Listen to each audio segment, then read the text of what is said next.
Salut à tous, la team Well, tout même chaud pour Lyon Fan TV. Très heureux les gars de vous retrouver pour une nouvelle vidéo. J'espère que vous allez bien, que vous passez un bon début de semaine. Oui, vous passez un bon début de semaine puisque l'OL a gagné son premier match. J'en ai fait un débrief hier. Enfin, nous avons gagné notre premier match. Le début peut-être d'une belle série, ne sait-on jamais, une belle remontada. On verra. En tout cas, l'OL est assuré de ne pas perdre sur les 15 prochains jours, puisque c'est la trêve internationale. Merci en tout cas à tous les suiveurs de cette chaîne. Je vous rencontre très nombreux sur mon chemin du quotidien. Et tout à l'heure, le frère François, que je salue ici, est passé devant chez mon coiffeur. Il m'a vu en train de me faire mon petit fade taper et il est rentré et il m'a salué et j'ai senti beaucoup de passion et surtout une grande fierté aussi de me rencontrer. Et bien j'étais aussi très fier de le rencontrer. Je suis très fier aussi de rencontrer tous les suiveurs de cette chaîne puisque vous êtes vraiment super sympas. C'est une belle communauté de supporters de l'Olympique Lyonnais et vraiment merci beaucoup de votre soutien qui m'est et qui nous est très précieux les amis, grand cœur sur vous. Alors pour ceux aussi qui ne sont pas abonnés et connaissez la chanson, vous abonnez et vous mettez un petit pouce. Ça fait toujours plaisir pour le référencement. En petite vidéo, pas énormément d'actualité, c'est la trêve. Nos joueurs lyonnais qui ne sont pas en sélection vont, je pense, essayer de travailler au maximum, de bosser et de garder cette confiance. Moi, je pense quand même que quand vous gagnez, il est important d'enchaîner les matchs. Malheureusement, ils vont travailler. Ils vont être obligés d'attendre le 26 novembre prochain pour pouvoir affronter Lille à domicile. Mais je me suis dit, est-ce que Fabio Grosso, depuis qu'il est là, a des statistiques intéressantes? Vous allez me dire, bah, pas top, il a gagné qu'un match sur les, je crois, 6 ou 7 sur lesquels il était présent. Hop, j'ai mon petit ordinateur portable, je me suis mis sur understat.com, les amis, c'est le site de statistiques que j'utilise. J'ai mis la date du premier match de Fabio Grosso, le 23 septembre, c'était contre Brest. Défaite de l'Olympique Lyonnais d'ailleurs. Et puis le 12 novembre, date du dernier match de l'Olympique Lyonnais gagné contre Rennes. Et donc il y a eu pour l'Olympique Lyonnais, si on enlève le match de Marseille non joué, il y a eu 6 rencontres de jouées.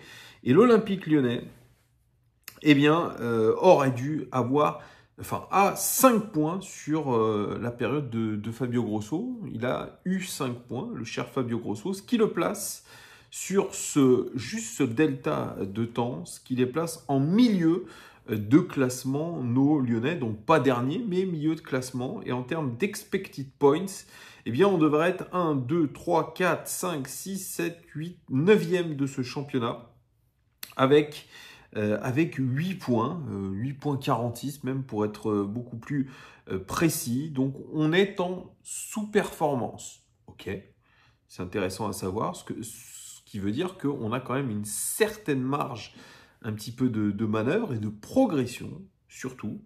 En termes de buts marqués, moi j'aime bien voir aussi le nombre de buts marqués. Eh bien l'Olympique Lyonnais, pareil, 8e de cette Ligue 1 sur le laps de temps de la période de Fabio Grosso, le début de Fabio Grosso, le 23 septembre, on a marqué 6 buts. Ce qui n'est pas extraordinaire comparé aux 19 buts du Paris Saint-Germain. En termes, oui, ça nous place, oui, 8e, oui, c'est 8e encore de Ligue 1 en termes de buts marqués. Et en termes d'expected goals, on aurait dû en marquer 8.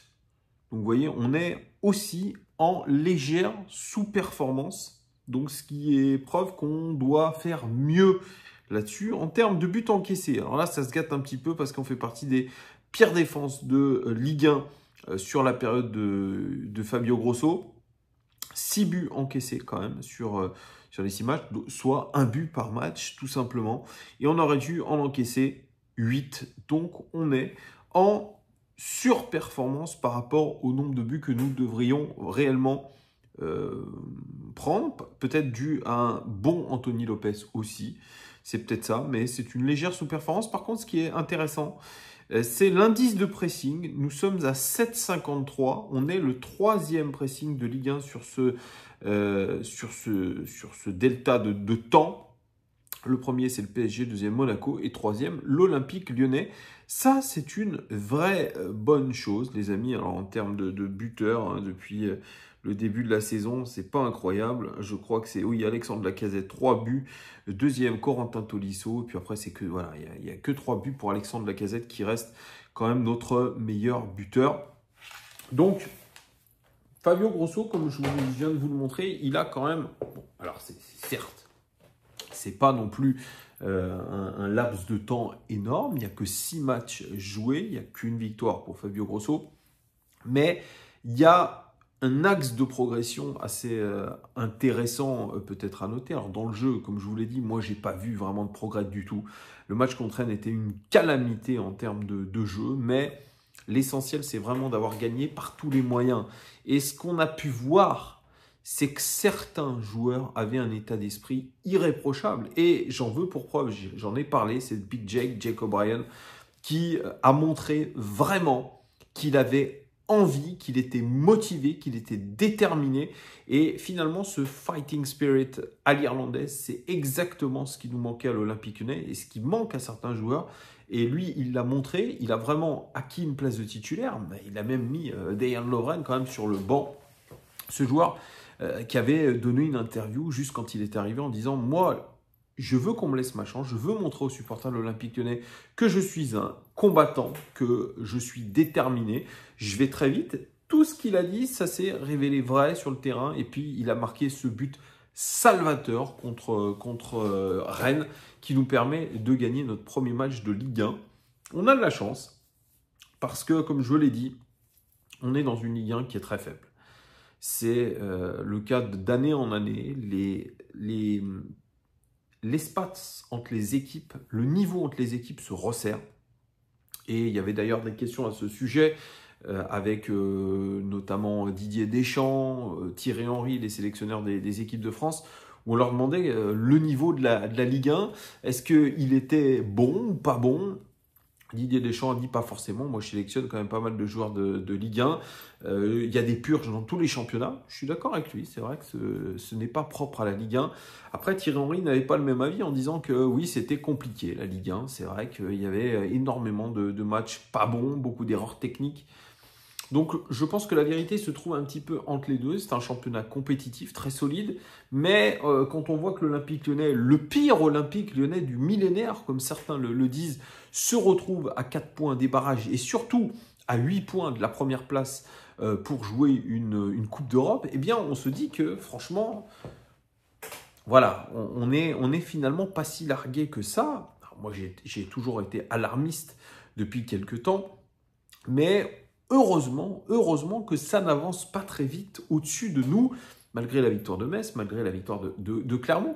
Donc c'est pour ça, je suis un petit peu entre les deux, en disant, bon, il y a une Ligue 1 effectivement compétitive, il y a des gros clubs, on peut parler de Monaco, PSG aussi, qui performe extrêmement bien, Nice aussi performe extrêmement bien, c'est vrai, mais il y a des écarts vraiment en bas qui se resserrent énormément et qui peuvent donner un petit peu plus, je dirais, d'optimisme à cet Olympique Lyonnais. Finalement, même en tant que supporter, les Gones, c'est ce que je vous dis quand je vous croise, c'est qu'on avait besoin de cette victoire, peu importe la manière. On avait besoin même en tant que supporter de ressentir ce que c'est que gagner. Et franchement, ça fait plaisir et ça nous permet aussi d'être plus optimistes, moins dans le « ouais, ça va pas le faire, on va descendre », comme je l'ai fait beaucoup de fois et vous le savez. Mais comme je le répète, les analyses que j'ai faites quand même sur cette chaîne et qu'on a fait globalement sur cette chaîne, elles se sont toujours révélées très vraies. Je pense qu'on est très pointu sur ce qu'on dit. Donc là, espérons que quand même l'Olympique Lyonnais arrive petit à petit à remonter.